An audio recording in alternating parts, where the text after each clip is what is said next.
हुकूमत और ब्यूरोक्रेसी आमने सामने। फिरदौस आशिक अवान का एसी सियालकोट के साथ गैर मुहज्जब बर्ताव। चीफ सेक्रेटरी पंजाब का शदीद रद्द अमल सामने आ गया। जवाद रफीक मलिक ने कहा, सरकारी ऑफिसर या अमले के साथ गैर अखलाकी जुबान इस्तेमाल करना काबिल मजम्मत है। किसी को जेब नहीं देता वो सरकारी अफसरान की तजलील करे।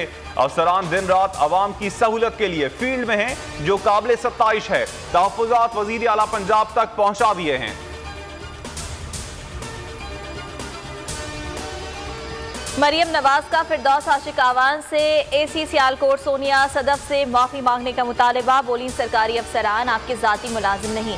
रमजान बाजारों में महंगी अशिया हुकूमती नालायकी का सबूत है। सिविल सर्वेंट्स और ब्यूरोक्रेट्स पढ़ लिख कर मेहनत करके यहाँ तक पहुँचते हैं, सेलेक्ट होकर नहीं। वजीर होने का मतलब ये नहीं कि अफसरान की तजलील का लाइसेंस मिल गया। उस्मान डार की भी मजम्मत। कहा, सोनिया सदफ को जानता हूँ, वो जिम्मेदार और काबिल ऑफिसर हैं। एसी सियालकोट के मामले पर मरियम नवाज के बयान पर मौब ने खुसूसी वजीर आला पंजाब का पलट करवार।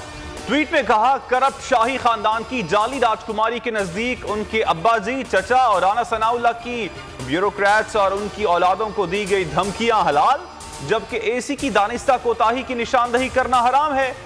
अवाम जान चुके शाही खानदान के करप्ट लुटेरों का मकसद करप्शन बचाना, जबकि हमारा मकसद अवामी मफाद का तहफ़्फ़ुज़ है।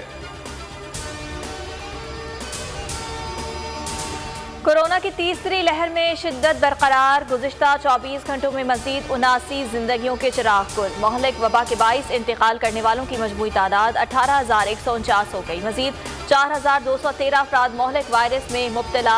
National command and operation centre के मुताबिक कोरोना मुस्बत केसेस की शरह 9.16% रही। आज से मुल्क भर में 40 साल और ज़ायद उम्र की वैक्सीनेशन शुरू हो रही है। कोरोना का फैलाव रोकने के लिए पेशगी इकदाम। पाकिस्तान का ईरान और अफगानिस्तान से मुत्तसिल सरहदें बंद करने का फैसला। तिजारत जारी रहेगी। बॉर्डर्स 4 और 5 मई की रात सील कर दिए जाएंगे। पाकिस्तान आने वाले मुसाफिरों को रैपिड एंटीजन टेस्ट देना लाजमी होगा।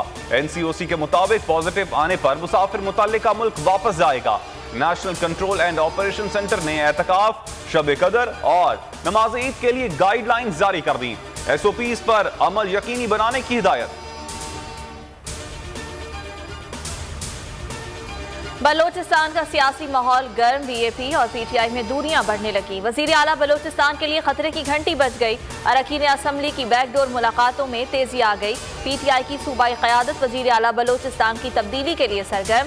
वजीर आज़म ने असद उमर को कशीदगी दूर कराने का टास्क दे दिया। लियाकत शाहवानी ने इत्तलात की तरदीद कर दी। कहा, ऐसी कोई मीटिंग नहीं हुई। गैर मुसद्दिक़ा खबर अफवाह कहलाती है। अफवाह से गुरेज करें। इलेक्शन रिफॉर्म्स जमहूरी अमल के लिए नागुज़ीर हो चुकी हैं। शफाफ इंतखाबात का मुतालबा किसी एक का नहीं, हर जमात का है। अवाम का इदारों और इंतखाबी अमल पर एतमाद बहाल करेंगे। वजीर आजम की फोन पर बाबर आवान से गुफ्तगू। मुशीर पार्लिमानी अमूर ने कहा, शफाफ इंतखाबात के लिए ई-वोटिंग का इस्तेमाल यकीनी बनाया जाएगा। ऑपोजिशन को इंतखाबी इस्लाहात एजेंडे पर हुकूमत का साथ देना चाहिए।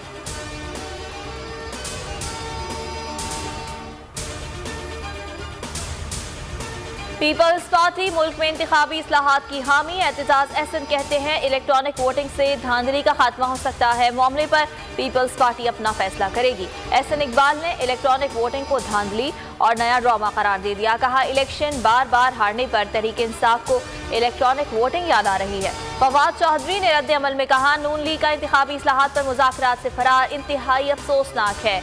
हमेशा साजिश से बरसर इख्तिदार आने वाली जमात क्यों इस्लाहात की बात करेगी।